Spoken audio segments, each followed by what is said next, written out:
16.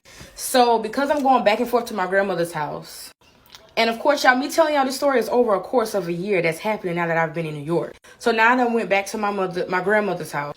And I've been going back and forth since she's the one watching my baby, her and my aunt. And I tell my grandmothers and my aunt what my dad is doing.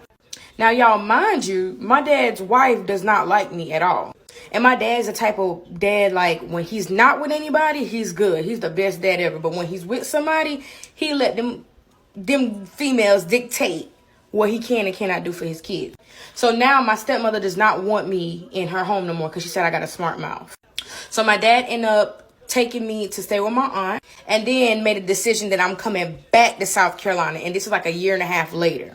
So now at this moment, I'm not living in the house with my dad no more. I'm living with my grandmother and my aunt until it's time to go back to South Carolina. So my aunt, who did live down here but was living in New York, she was moving back to South Carolina. 17. So now here we are back in South Carolina. My daughter is like a year and a half old at this point. And everybody keep going on about the whole baby daddy situation. Honestly, I let it go because it's like, well, my daughter's about to be 2. They ain't do nothing then. They're not going to do nothing now. So my mother is still an alcoholic, but she's trying to do what she need to do for us. She ends up calling my baby daddy and his mama. And my mom was like, you know, they're back down here. Y'all need to help take care of, you know, my daughter. My mom was basically saying, like, we either going to come to some common ground for y'all to help take care of her, or we're going to put y'all on child support. Y'all would not believe what the hell his mama said. So his mother ends up telling my mom, the only way they're going to take care of my child is if they get a DNA test. So if you need to put him on child support to do so, by all means, put him on child support. 18. So my mother goes down to the court to file for child support and to get the DNA test done. She did ask me what did I want to do. I told her I didn't want to file for child support because if he has to be forced to take care of his child, then I don't want him in my daughter's life. Mom was like, no, bump that. We going to get the DNA test and he's going to pay child support. So now the papers are filed. Now, during this time that the papers were being filed and we had to wait on a court date.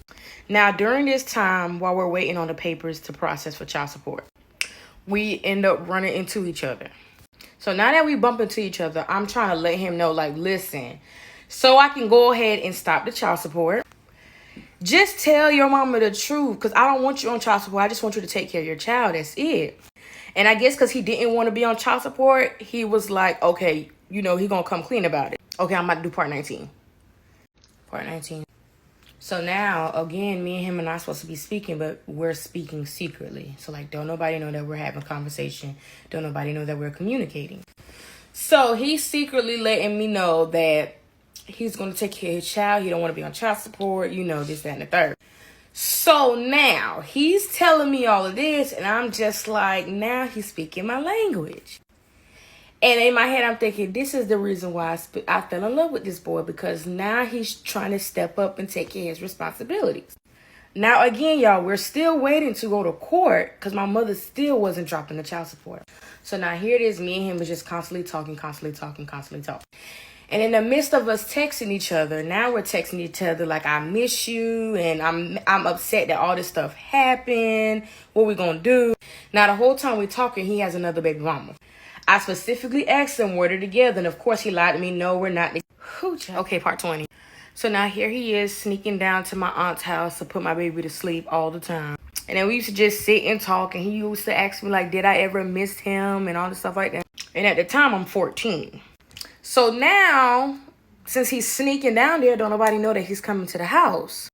So as we're talking, he's getting to let me know, like, you know, I missed you too. And he's sorry all this stuff happened the way it did or whatever the case may be. And in my head, I'm thinking, like, don't even fall for it. Even though you missed this boy, don't fall for it at all because y'all not even supposed to be talking. Y'all not supposed to be communicating. Don't do nothing like that. Keep yourself together. And what did I end up doing? This boy done talked me out my drawers again. So y'all remember when I told y'all I was 14. He was 20, turning 21. So now here we are. Now we done slept together. Okay, part 21. So now here it go, days gone by, and every single day we're having sexual relations with each other. So this is not just like a one-time thing. And when I was telling y'all that he was coming to put my baby to sleep, that's the excuse that we were using so he can be down there. But my baby was already asleep before he even came down there. So my baby didn't even get a chance to see him at all. So now every day we were texting each other around a certain time each day. And then when he was coming down to the house, when people were aware that he was coming down to the house, we weren't communicating. So we acted like we didn't even see each other. So it was one day he had brought his baby mama down to the house. And in my head, I'm thinking, okay, why bring her down to the house if you say y'all not together? So I did ask him again what the situation was between them. And y'all know how they do. They love to lie. Part 22 coming. Okay, part 22.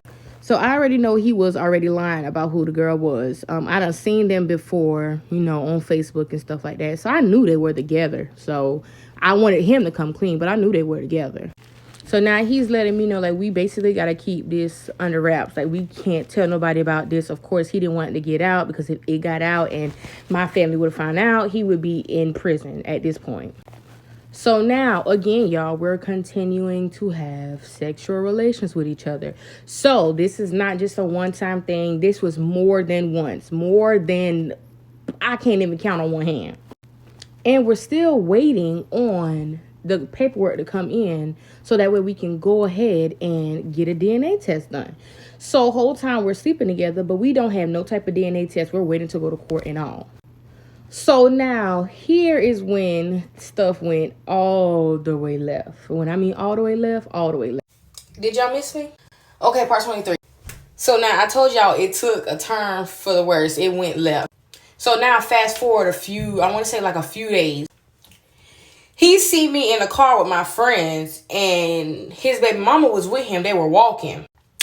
He came up to the car, and I wasn't really paying him no mind, but I'm like, what the fuck is going on? He comes to the car. It was like he was going to beat my butt, and I was all types of bees and all this stuff like that. So I'm thinking to myself, like, what the hell is going on? Why is this boy doing this? Like, we wasn't just having sex, Like, sir, don't act brand new. So after all that hoorah he did, my friends drove me down to my house because, of course, my family was down there. And I'm telling my family, like, he basically just ran up on me. Now, here I am, little 14-year-old me. This man just ran up on me. So, again, not understanding why he's doing the most. Okay, y'all, part 24 coming. Okay, part 24. So now after I done got dropped off at home and I told my whole family what was going on. Y'all, my family's Haitian, so they're crazy. So they're like, okay, if he really want a problem, he can come down here and get all this smoke. Like, it's nothing. Him, his mama, his girlfriend, his daddy, everybody.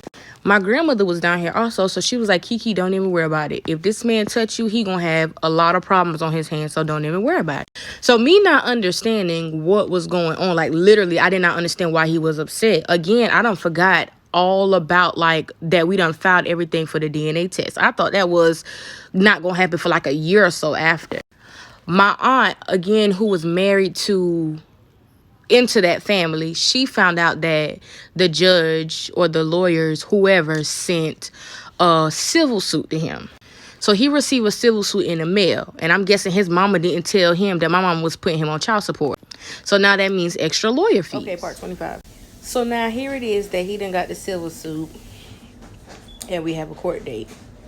So now fast forward to going to court. Of course, the people in the court now, is verifying our information, and they got a, date of birth and all that, especially with my daughter.